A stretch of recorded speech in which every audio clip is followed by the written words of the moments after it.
संसद में तू मैं हो रहा है, आरोप प्रत्यारोप हो रहा है, नूरा कुश्ती हो रही है, बतौलेबाजी हो रही है। लेकिन जिस लिए संसद बनी है वो काम नहीं हो रहा है। संसद बनी है भारत की समस्याओं पर चर्चा करने के लिए, समस्याओं के मूल कारण पर चर्चा करने के लिए और समस्याओं का स्थायी समाधान करने के लिए। भारत की 90% समस्याएं खत्म हो सकती हैं अगर नियम कानून बदल दिया जाए। अगर पुलिस व्यवस्था बदल दें, न्यायिक व्यवस्था बदल दें, प्रशासनिक व्यवस्था बदल दें, शिक्षा व्यवस्था बदल दें, चुनाव व्यवस्था बदल दें, तो 90% समस्याएं खत्म हो जाएंगी। लेकिन इसके ऊपर संसद में चर्चा नहीं हो रही है। ये जो 1894 का जो लैंड एक्विजिशन एक्ट बना था, अंग्रेजों ने उस समय लाखों एकड़ जमीन चर्चेज मिशनरीज को दे दिया था। 99 ईयर की लीज पूरी हो चुकी है, लेकिन संसद में इस पर चर्चा नहीं हो रही है कि जो जमीन चर्चेज को दिया, मिशनरीज को दिया, स्कूल बनाने के लिए दिया, हॉस्पिटल बनाने के लिए, उनका 99 ईयर का लीज पूरा हो चुका है, उसको सरकार को वापस लेना चाहिए। इस पर संसद में चर्चा नहीं हो रही है। ये फॉरेस्ट एक्ट इतना घटिया है, इसके कारण जंगलों पे कब्जा होता जा रहा है। माफिया भी कब्जा कर रहे हैं, घुसपैठिए भी कब्जा कर रहे हैं। पूरे जंगल के जंगल अवैध कब्जा, उत्तराखंड का जंगल हो, चाहे वो हिमाचल का जंगल हो, चाहे वो छत्तीसगढ़ का जंगल हो या झारखंड का जंगल हो, मिशनरियाँ भी कब्जा कर रही हैं, घुसपैठिए भी कब्जा कर रहे हैं। फिर भी इस कानून को बदलने के ऊपर संसद में चर्चा नहीं हो रही है। ये फॉरेनर एक्ट इतना महाघटिया, इतना सड़ा हुआ, 5 करोड़ से ज़्यादा घुसपैठिए आके बैठ गए। घुसपैठियों के लोग मददगार भारत में बैठे हुए। आज तक हमने ऐसा कानून नहीं बनाया कि जो घुसपैठ करेगा और जो घुसपैठियों की मदद करेगा उसको हम उठा के फांसी दे देंगे, आजीवन कारावास दे देंगे। ऐसे हमने कानून बनाए नहीं। घुसपैठिए आधार बनवा रहे हैं, सारे डॉक्यूमेंट बनवाते जा रहे हैं, लेकिन हमने उसको गंभीर अपराध घोषित ही नहीं किया। ये पुलिस एक्ट इतना घटिया, इतना सड़ा हुआ है। एक सरकार आती है, आतंकवादियों का मुकदमा वापस लेती है, दूसरी सरकार आती है, कुछ और करती है। अरे पुलिस किसके लिए बनी है? पुलिस समाज के लिए बनी है, राष्ट्र के लिए बनी है। पुलिस नेताओं के इशारे पे काम करने के लिए थोड़ी बनी है, आतंकवादियों का मुकदमा वापस लेने की थोड़ी बनी है। पुलिस तो बनी है कानून का खौफ पैदा करने के लिए, और कानून का खौफ है ही नहीं है। पार्षद प्रधान भी पुलिस को धमका देते, सांसद विधायक को पूछे नहीं वो क्या कर रहे। पुलिस सत्ता की गुलाम बन के बैठी हुई है। सरकार बदलती है तो पुलिस का चेहरा अपने आप बदल जाता है, पुलिस का चरित्र बदल जाता है। ऐसा कानून थोड़ी चाहिए। भारत में एक यूनिफॉर्म पुलिस कोड की ज़रूरत है, एक पुलिस चार्टर की ज़रूरत है। भारत में पुलिस सुरक्षा दे सबको। हमारा थाना प्राथमिक सिक्योरिटी सेंटर बने, प्राथमिक सुरक्षा केंद्र बने। इसके ऊपर संसद में चर्चा ही नहीं हो रही है। मजहब के आधार पर विभाजन हुआ था, लेकिन मजहब के आधार पर नियम कानून चल रहा है, मजहब के आधार पर आयोग चल रहा है, मजहब के आधार पर मंत्रालय चल रहा है, मजहब के आधार पर वक्फ बोर्ड चल रहा है, मजहब के आधार पर वक्फ ट्रिब्यूनल चल रहा है, मजहब के आधार पर लोन है, मजहब के आधार पर वजीफा है, मजहब के आधार पर स्कूल है, मजहब के आधार पर विश्वविद्यालय है, मजहब के आधार पर डिग्री कॉलेज चल रहा है। अरे जब सब कुछ मजहब के आधार पर करना ही था तो फिर मजहब के आधार पर विभाजन किस लिए किया? और जब मजहब के आधार पर विभाजन कर दिया और बाद में संविधान में सेकुलर शब्द भी जोड़ दिया, फिर ये मजहब के आधार पर नियम कानून, आयोग, मंत्रालय, बोर्ड, ट्रिब्यूनल किस लिए चल रहा है? दुर्भाग्यवश इस विषय के ऊपर संसद में चर्चा नहीं हो रही है। हाँ, तू मैं हो रहा है, शेरो शायरी हो रही है, आरोप प्रत्यारोप हो रहा है, बतौलेबाजी हो रही है। राइट टू एजुकेशन एक्ट बना हुआ है। मुगल चले गए फिर मदरसा क्यों चल रहा है? अंग्रेज चले गए फिर ये कॉन्वेंट स्कूल क्यों चल रहा है? अंग्रेज चले गए फिर ये मॉन्टेसरी स्कूल क्यों चल रहा है? मिशनरी स्कूल क्यों चल रहा है? क्यों नहीं हम राइट टू एजुकेशन को राइट टू इक्वल एजुकेशन बना देते हैं? One nation one education board, one nation one syllabus, one nation one curriculum, इसको भारत में क्यों नहीं लागू करते?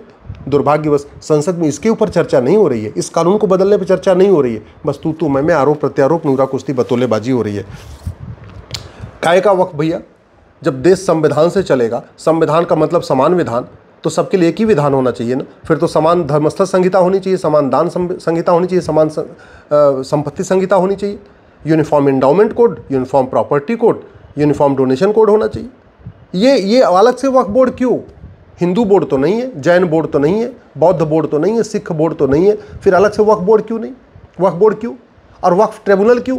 हिंदुओं के पास अपना ट्रिब्यूनल तो नहीं है, जैन, बौद्ध, सिख, पारसी, ईसाई किसी के पास अपना ट्रिब्यूनल नहीं है। फिर ये वक्फ ट्रिब्यूनल किस लिए चल रहा है? मैं कह रहा हूँ इसके ऊपर संसद में चर्चा होनी चाहिए। दुर्भाग्यवश इसके ऊपर नहीं हो रही है। आम जनता की आंखों में धूल झोंका जा रहा है। रिप्रेजेंटेशन ऑफ पीपल एक्ट 1950 और 51 का बना हुआ, अंग्रेजों का कॉपी पेस्ट, इतना सड़ा, इतना घटिया कानून है। गुंडे, बदमाश, मवाली, पाखंडी, माफिया पार्षद बन रहे, प्रधान बन रहे, ब्लॉक प्रमुख बन रहे, सांसद बन रहे, विधायक बन रहे। सबके लिए, होमगार्ड के लिए भी 10वीं पास होना जरूरी है, लेकिन सांसद, विधायक, पार्षद, प्रधान बनने के लिए अंगूठा टेक भी चलेगा। ये कौन सा तरीका है? अगर किसी व्यक्ति के खिलाफ, किसी व्यक्ति को 2 दिन की सजा हो जाए तो वो सरकारी नौकरी नहीं कर सकता, लेकिन वो पार्षद बन सकता है, प्रधान बन सकता है, सांसद बन सकता है, विधायक बन सकता है, ब्लॉक प्रमुख बन सकता है। ये क्यों? मतलब राजनीति, इस घटिया कानून के कारण राजनीति सबसे बड़ा फायदेमंद धंधा बना हुआ है। लोग 5 करोड़ लगाते हैं और 5 साल में 50 करोड़ कमा रहे हैं, और उसका मूल कारण एक घटिया सड़ा हुआ कानून। इलेक्शन रिफॉर्म के ऊपर चर्चा नहीं हो रही है, एक नया यूनिफॉर्म इलेक्शन कोड बनाने पे चर्चा नहीं हो रही है, इस घटिया कानून को बदलने पे चर्चा नहीं हो रही है। बस तू मैं आरोप प्रत्यारोप, नूरा कुश्ती, बतौलेबाजी हो रही है। अनलॉफुल एक्टिविटी एक्ट बना हुआ है, लफ्ज़ जिहाद अनलॉफुल है, धर्मांतरण अनलॉफुल है, घुसपैठ अनलॉफुल है, लैंड जिहाद अनलॉफुल है, ड्रग स्मगलिंग अनलॉफुल है, सब कुछ अनलॉफुल है। फिर भी ये कानून लगता नहीं, क्योंकि हमने कानून तो बना दिया अनलॉफुल एक्टिविटी एक्ट, लेकिन क्या क्या अनलॉफुल है, कौन कौन सा अपराध अनलॉफुल है, हमने इसमें लिखा ही नहीं है। तो चाहे लफ्ज़ जिहाद करो, चाहे लैंड जिहाद करो, चाहे धर्मांतरण करो, घुसपैठ करो, घुसपैठियों का कागज़ बनवाओ, कुछ भी करो, घुसपैठियों को वोटर आईडी में नाम जुड़वा दो, अनलॉफुल एक्टिविटी एक्ट नहीं लगेगा। क्यों? इस कानून में लिखा ही नहीं कि अनलॉफुल क्या क्या है। कानून बना दिया अनलॉफुल एक्टिविटी एक्ट, लेकिन यूएपीए बन गया, लेकिन क्या क्या अनलॉफुल है इसको हमने लिखा ही नहीं है, तो पुलिस उसको लगाती नहीं। कानून बना दिया नेशनल सिक्योरिटी एक्ट, लेकिन राष्ट्र की सुरक्षा के लिए क्या क्या खतरा है ये हमने इस कानून में लिखा ही नहीं। लफ्ज़ जिहाद राष्ट्र की सुरक्षा के लिए खतरा है, धर्मांतरण हमारे राष्ट्र की सुरक्षा के लिए खतरा है, घुसपैठ हमारी राष्ट्र की सुरक्षा के लिए खतरा है, ड्रग कारोबार हमारे राष्ट्र की सुरक्षा के लिए खतरा है, आर्म्स स्मगलिंग जो हथियारों का कारोबार हमारी राष्ट्र की सुरक्षा के लिए खतरा है, ह्यूमन ट्रैफिकिंग हमारी राष्ट्र की सुरक्षा के लिए खतरा है। हमने कहीं लिखा ही नहीं है। तो पुलिस जिसको मन करती है उसके खिलाफ एनएसए लगाती, जिसको मन करती है नहीं लगाती। तमिलनाडु में मनीष कश्यप के ऊपर लगा दिया एनएसए, लेकिन आज तक वहाँ पे किसी लफ्ज़ जिहाद पे लगाई, न धर्मांतरण कराने वाले पे लगाई, आज तक किसी भ्रष्टाचारी पे तो एनएसए लगाई नहीं। भारत की सुरक्षा के लिए सबसे बड़ा खतरा भ्रष्टाचार है, भारत की सुरक्षा के लिए सबसे बड़ा खतरा काला धन हवाला है, भारत की सुरक्षा के लिए सबसे बड़ा खतरा विदेशी फंडिंग है। उस पर नहीं लगता एनएसए। हाँ, एनएसए लग जाएगा, बस पॉलिटिकली जो आदमी विरोधी है उसके ऊपर एनएसए लगा देंगे। इसलिए कह रहा हूँ इस कानून को बदलना चाहिए। इसके ऊपर संसद में चर्चा हो रही है, वो नहीं हो रही है। लाखों माता पिता नशेड़ी बच्चों से परेशान हैं, लाखों बहन बेटियां नशेड़ी पतियों से परेशान हैं, लाखों बच्चे नशेड़ी बाप से परेशान हैं, लाखों परिवार बर्बाद हो चुके हैं, परिवार की सुख शांति खत्म हो चुकी है, हमारी यंग जनरेशन नशे में डूबती जा रही है, परिवार बर्बाद हो रहे हैं। फिर और दुनिया के कई देशों में नशा तस्करों को फांसी देने का कानून है। सिंगापुर में क्या मजाल कि कोई एक आदमी ड्रग स्मगलिंग कर दे। हम सिंगापुर वाला कानून भारत में क्यों नहीं लागू कर रहे? हम ड्रग स्मगलर का narco polygraph brain mapping test करने, उनकी 100% प्रॉपर्टी जब्त करने, उनकी सिटीजनशिप खत्म करने, उनको फांसी देने के लिए कानून क्यों नहीं बना रहे? इसके ऊपर संसद में चर्चा क्यों नहीं हो रही है? बस तू मैं आरोप प्रत्यारोप, नूरा कुश्ती, बतौलेबाजी, ये देखा जा रहा है कौन कितना बढ़िया भाषण दे रहा है। ये नहीं हो रहा कि कौन कितना बढ़िया कानून बना रहा है, ये नहीं हो रहा है कौन कितना बढ़िया क्वेश्चन पूछ रहा है, ये नहीं हो रहा है कि दुनिया का कौन कौन सा कानून हम भारत में ले आए उसको लागू करें जिससे भ्रष्टाचार खत्म हो, अपराध खत्म हो, ड्रग स्मगलिंग। इस पे चर्चा नहीं है। बस बतौलेबाजी, शेरो शायरी, कविता पाठ, ये पाठ, वो पाठ, चुटकुले, मुहावरे। संसद इसलिए बनी है क्या? संसद इसके लिए बनी है जो करोड़ों रुपए खर्च होते हैं आम जनता के। संसद इसी कार्य के लिए आम जनता का पैसा खर्च होता है क्या? Money laundering act, Changur Jalaluddin की फंडिंग हवाला से, जो अभी भोपाल में पकड़ा गया, सारा काम हवाला से। सारे के सारे देश विरोधी काम की फंडिंग हवाला से होती है। जासूसों की फंडिंग हवाला से, घुसपैठियों की फंडिंग हवाला से, धर्मांतरण कराने वाले मिशनियों की फंडिंग हवाला से, जिहादियों की फंडिंग हवाला से, जमातियों की फंडिंग हवाला से। क्यों नहीं हम हवाला को हीनस क्राइम डिक्लेयर कर देते? क्यों नहीं संसद में एक प्रस्ताव पास करके इस कानून को ख़त्म करके एक नया कानून बना देते हैं कि भैया हवाला कारोबार देशद्रोह है, गद्दारी है, जघन्य अपराध है, जो पकड़ा जाएगा उसको हम सीधे 6 महीने के अंदर फांसी दे देंगे। देखिए भारत सुरक्षित हो जाएगा, क्योंकि भारत के लिए जो खतरे हैं उनकी जो भारत के देश विरोधी गतिविधियां उनकी फंडिंग हवाला के जरिए होती है। फिर भी इस कानून बनाने पर चर्चा नहीं हो रही। कानून बन गया ब्लैक मनी एक्ट, लेकिन हमने कभी तुलना करके नहीं देखा कि हमारा वाला ब्लैक मनी एक्ट कैसा है, सिंगापुर वाला कैसा है, जापान वाला कैसा है, जर्मनी वाला कैसा है, अमेरिका वाला कैसा है। कभी हम अपने कानून की तुलना उनसे नहीं करेंगे। अपने हाईवे की तुलना अमेरिका से करेंगे, अपने एक्सप्रेसवे की तुलना अमेरिका से करेंगे, अपने एयरपोर्ट की तुलना उनसे करेंगे, अपने कानून की तुलना नहीं करेंगे। बेनामी लेन देन इतना चल रहा है, प्रॉपर्टी को आधार से लिंक कर दिया जाए, बेनामी लेन देन रुक जाएगा। बेनामी लेन देन रुकेगा, देश सुरक्षित होगा।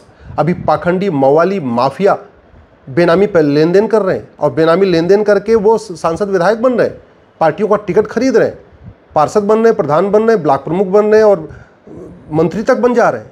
क्यों नहीं हम इस घटिया कानून को बदलते? क्यों नहीं प्रॉपर्टी को आधार से लिंक करने पे चर्चा करते? FCRA कानून देख लीजिए, 2010 में बनाया था भारत को बर्बाद करने के लिए। जितनी फंडिंग होती है विदेशी फंडिंग, चाहे अमेरिका की फंडिंग आ रही है अमेरिका के एजेंडे को आगे बढ़ाने के लिए, दुबई से फंडिंग आ रही है दुबई के एजेंडे को बढ़ाने के लिए। भाई स्वाभाविक सी बात है, जो देश भारत में फंडिंग करेगा NGOs को, उन NGOs के माध्यम से अपना एजेंडा आगे बढ़ाएगा ना। क्यों नहीं इस FCRA को खत्म कर देते? नहीं चाहिए हमें विदेशी फंडिंग भैया। पहले हमें नहीं मिलती थी फंडिंग तो क्या हम जीते नहीं थे क्या? क्यों इन एनजीओज को विदेशी फंडिंग हो रही है, क्यों इस एफसीआरए कानून को जिंदा कर रहे हैं? कांग्रेस की निंदा करने से देश सुरक्षित नहीं होगा, गांधी परिवार की निंदा करने से देश सुरक्षित नहीं होगा। भारत सुरक्षित होगा कांग्रेस के द्वारा बनाए गए 100% कानूनों को खत्म करने से। एक भी कांग्रेसी कानून छूटा तो भारत सुरक्षित नहीं रहेगा। मैं कई बार कह चुका हूं, कांग्रेस की निंदा करने से ज्यादा जरूरी है कांग्रेस के द्वारा बनाए गए सभी कानूनों को खत्म कर देना। बिना कानून के रह लेंगे सही है, लेकिन कांग्रेस का कानून नहीं चाहिए। इसके ऊपर संसद में चर्चा होनी चाहिए।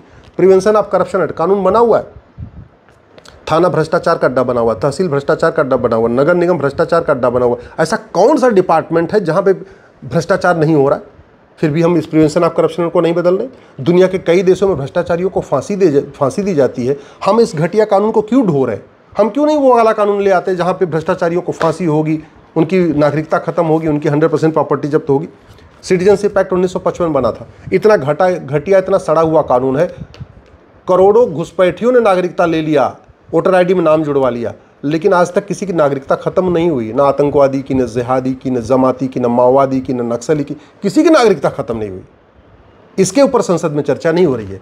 बस तू मैं, आरोप प्रत्यारोप, नूरा कुश्ती, बतौलेबाजी, मतलब ये कुल मिला के फालतू वाले काम हो रहे हैं। जिसलिए संसद बनी है वो काम नहीं हो रहा है। इसलिए मैं आपसे आग्रह कर रहा हूँ, जाइए अपने सांसद से मिलिए, सांसद को थोड़ा जगाइए। 2-4 बार सांसद को झकझोरेंगे, उनकी नींद टूटेगी, उनकी ज़बान खुलना शुरू होगी। अगर उनको सुनाई नहीं पड़ रहा तो सुनाई पड़ना शुरू हो जाएगा और वो भी संसद में बोलना शुरू करेंगे। नहीं तो जितनी ये चल रहा है ना ड्रामा, पाखंड, तू मैं, बतौलेबाजी, इससे भारत का भला नहीं हो रहा है। भारत लगातार बर्बादी की तरफ जा रहा है।